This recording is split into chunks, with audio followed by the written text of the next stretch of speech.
AP TET 2026కి సంబంధించి తెలుగు 30 మార్క్స్కి ఏమేమి చదవాలో సిలబస్ ఏంటో ఈ వీడియోలో అయితే చెప్తానండి. హాయ్ ఫ్రెండ్స్, అందరికీ నమస్తే అండి. మెయిన్ తెలుగు సబ్జెక్టే ఎందుకు చదవాలంటే కనుక ఇప్పుడు బయాలజీ వాళ్ళు ఉన్నారండి. మ్యాథ్స్ 20 మార్క్స్ అయితే ఉంది కదా. 20 మార్క్స్ మనం మ్యాథ్స్ అంటే కొంచెం భయపడతాం కాబట్టి మనకేంటంటే ఈ తెలుగులో కనుక మనం 30 మార్క్స్కి 25 మార్క్స్ కనుక స్కోర్ చేసామంటే ఖచ్చితంగా టెట్ ఎవరైతే క్వాలిఫై అవ్వలేదో వాళ్ళైతే క్వాలిఫై అవుతారు. నెక్స్ట్ కొంచెం మంచి స్కోర్ని కూడా స్కోర్ చేయడానికి అయితే అవకాశం అయితే ఉంటుందండి.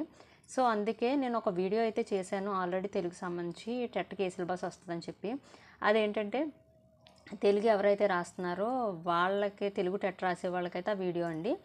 ఈ వీడియో ఏంటంటే అన్ని సబ్జెక్టుల వారికి కూడా యూజ్ అవుతుంది అనమాట. అంటే సోషల్ వాళ్ళకి కానీ, నెక్స్ట్ ఇంగ్లీషు, మిగతా వాళ్ళు ఎవరైతే ఉన్నారో వాళ్ళందరికీ కూడా ఈ వీడియో అనేది అయితే యూజ్ అవుతుంది అనమాట. అది మీరు బయాలజీ అయినా లేదా ఫిజిక్స్ అయినా ఏ సబ్జెక్ట్ అయినా సరే మీకు యూజ్ అవుతుంది. మ్యాథ్స్ వాళ్ళకి కూడా యూజ్ అవుతుందండి. 30 మార్క్స్ అందరికీ కూడా తెలుగు అనేది అందరికీ కూడా ఉంటుంది. సో ఇది ఏంటంటే ఏమేమి టాపిక్స్ అనేవి వస్తాయి, ఇందులోని సిలబస్ ఎలా ఉంది ఏంటి అనేది కూడా వీడియోలో అయితే నేను క్లియర్గా అయితే చెప్తాను. వీడియోని కూడా ఎక్కడ స్కిప్ చేయకుండా స్టార్టింగ్ నుంచి ఎండింగ్ వరకు కూడా చూసేయండి. తెలుగు 30 మార్క్స్, అందులో ఫస్ట్దండి పఠనావగాహన. దేని గురించి మనకి అపరిచిత పద్యం కానీ అపరిచిత గద్యం కానీ ఈ రెండిట్లో ఏదో ఒకటి అయితే ఇస్తారనమాట. నెక్స్ట్ సెకండ్ టాపిక్ వచ్చేసి 6వ తరగతి నుంచి 10వ తరగతి వరకు ఉన్న తెలుగు వాచకాలు. అవి ఏంటి? ప్రక్రియలు. ఇందులో ఏంటి? లక్షణాలు. అంటే ప్రక్రియ అంటే ఇది గేయ ప్రక్రియ చెందిందా, పద్యమా, వచన, కవిత ఇవన్నీ ఉంటాయి కదా. సో అదనమాట. కవులు రచయితల పరిచయం అనమాట. ఎవరైతే కవి పరిచయం స్టార్టింగ్ మనకు ఉంటుంది కదా, అవి విశేషాంశాలు, ఇతివృత్తాలు, నేపథ్యాలు, ఉద్దేశాలు ఇవన్నీ కూడా ఉన్నాయన్నమాట 6th నుంచి 10th వరకు. నెక్స్ట్ పదజాలం అండి. ఫస్ట్ 1వ తరగతి నుంచి 10వ స్థాయి వరకు కూడా ఉంటుంది. అవి ఏంటంటే పదజాలాలు, అర్థాలు, పర్యాయ పదాలు, నానార్థాలు, ఉత్పత్తి అర్థాలు, ప్రకృతి వికృతులు, జాతీయాలు, సామెతలు, పొడుపు కథలు, నెక్స్ట్ మాండలిక పదాలు ఇవన్నీ కూడా పదజాలంలోకి అయితే వస్తాయన్నమాట. నెక్స్ట్ భాషాంశాలు. భాషాంశాలు ఏంటో చూద్దామండి. వ్యాకరణ పారిభాషిక పదాలు. అవి ఏంటి? తత్సమ, తద్భవం, ఆగమం, ఆదేశం, వికల్పం, బహుళం, ధ్రువప్రకృతికం, ప్రాతిపదిక, ప్రత్యయం, కళలు, భాషాభాగాలు, నెక్స్ట్ విభక్తులు, వర్ణోత్పత్తి స్థానాలు ఇవన్నీ కూడా భాషాంశాల్లో ఉన్న పార్ట్ ఏలోనే అనమాట.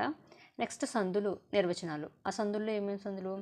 ముందు సంస్కృత సందులు అనమాట. ఏంటి? సవర్ణ దీర్ఘ సంధి, గుణసంధి, వృద్ధి సంధి, యనాదేశ సందులు మాత్రమే. ఈ చదివితే సరిపోద్ది సంస్కృత సందుల్లో. నెక్స్ట్ తెలుగు సందులు అత్వ, ఇత్వ, ఉత్వ, నెక్స్ట్ ఎడాగమం, ఆమ్రేడిత, ద్విరుక్తటకార, ధృత ప్రకృతిక లేదా సరళాదేశ సంధి. నెక్స్ట్ దృఢవాదేశ, నెక్స్ట్ లులాలన్న సందులు మాత్రమే. నెక్స్ట్ సమాసాలు. ఇందులో వచ్చేసి నిర్వచనాలు ద్వంద్వ, ద్విగు, తస్తమ, కర్మధారయ, బహువ్రీహి, అవ్యయీభావ సమాసాలు. నెక్స్ట్ ఛందస్సు, నిర్వచనాలు. ఇందులో చూసి ఉత్పల, చంపకమాల, శార్దూలం, మత్తేబం. నెక్స్ట్ అలంకారాలు. అలంకారాలు వచ్చేసి శబ్దాలంకారాలు. అందులో ఏంటి? వృత్తానుప్రాస, చేకానుప్రాస, లాటానుప్రాస, అంత్యానుప్రాస. నెక్స్ట్ యమకము, ముక్తపద, గ్రస్తాలంకారం. నెక్స్ట్ అలంకారాలు, శబ్దాలంకారాలు అయిపోయినాయి. ఇప్పుడు అర్ధాలంకారాలు ఏంటి? ఉపమాన, రూపక, నెక్స్ట్ ఉత్ప్రేక్ష, అతిశయోక్తి. నెక్స్ట్ క్రియలు, రకాలు. ఇందులో ఏంటి? క్వార్థం, క్షేత్రార్థకం మొదలైనవి.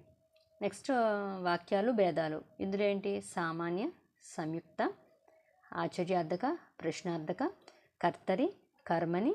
నెక్స్ట్ వ్యతిరేకార్థక వాక్యాలు, ప్రత్యక్ష, పరోక్ష, కథనాలు మొదలగునవి. ఇవన్నీ కూడా 30 మార్క్స్కి తెలుగు మొత్తం అన్ని సబ్జెక్టుల వారికి కూడా వచ్చే మొత్తం సిలబస్ అండి.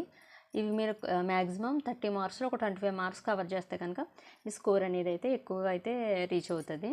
ఇంకేమన్నా డౌట్స్ ఏమన్నా ఉంటే కనుక మన కామెంట్ బాక్స్లో కామెంట్ చేసేయండి. అలాగే నేను ఇచ్చిన ఇన్ఫర్మేషన్ అది మీకు నచ్చినట్లయితే కనుక వీడియోకి అయితే లైక్ చేసి మన ఛానల్ ఫస్ట్ టైం చూస్తే కనుక సబ్స్క్రైబ్ చేసుకోండి. ఓకేనా ఫ్రెండ్స్? Bye friends.